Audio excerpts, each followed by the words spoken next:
जय श्री गणेश। तो आज हम एक सच्ची घटना फिर से आपके लिए लेकर आए हैं।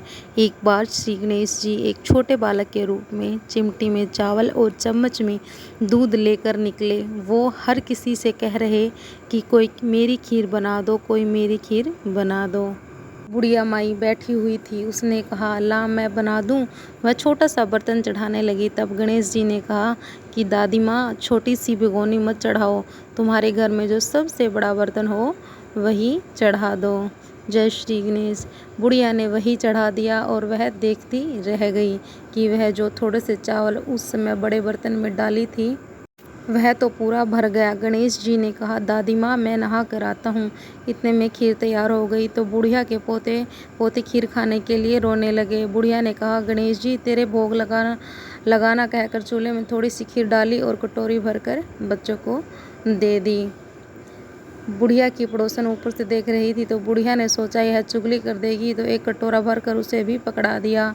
बेटे के बहू ने चुपके से एक कटोरा खीर खाई और कटोरा चक्की के नीचे छुपा दिया। अभी भी गणेश जी नहीं आए थे। बुढ़िया को भी भूख लग रही थी। वह भी एक कटोरा खीर भर के किवाड़ के पीछे बैठकर एक बार फिर कहा कि गणेश जी, आपके भोग लगे, कहकर खाना शुरू कर दिया। तभी गणेश जी आ गए। बुढ़िया ने कहा आजा रे गणेशा, खीर खा ले, मैं तेरी ही राह देख रही थी।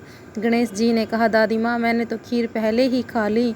बुढ़िया ने कहा कब खाई? गणेश जी ने कहा जब तेरे पोता पोती ने खाई तब खाई, जब तेरी पड़ोसन ने खाई तब खाई, और जब तेरी बहू ने खाई तब खाई थी, और अब तूने खाई तो मेरा पेट पूरा ही भर गया है।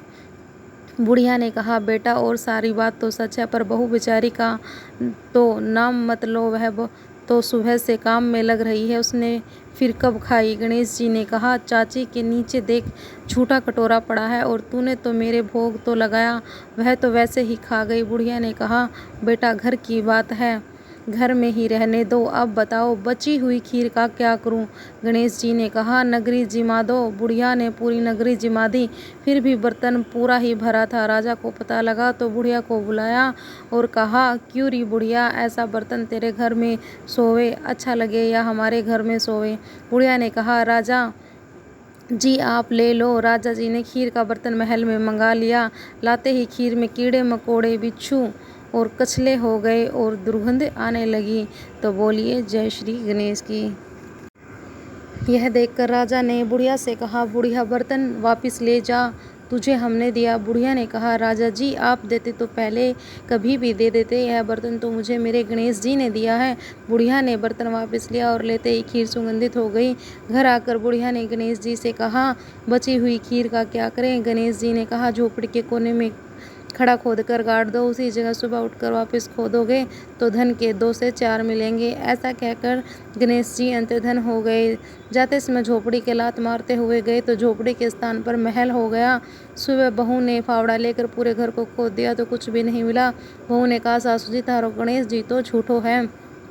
सास ने कहा बहू, मारो गणेश झूठो तो नहीं है, ला मैं देखूं। वह सुई लेकर खोजने लगी तो टन टन करते 2 धन के 4 निकल आए। बहू ने कहा सासू जी, गणेश जी तो साचो ही है। सास ने कहा गणेश जी तो भावनाओं को भूखो है, यह गणेश जी जैसा अपनी बुढ़िया को दिया वैसा सबको देना। विनायक जी की कथा कहने वाले, हुंकार भरने वाले और आस पास के सुनने वाले सभी को दे देना। बोलिए जय श्री गणेश।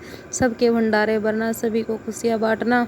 जय हो। कोई दरिद्रता किसी के घर में ना रहे। जय श्री गणेश, जय श्री गणेश। जय हो लक्ष्मी माता की। कथा पसंद आए तो लाइक ज़रूर करना।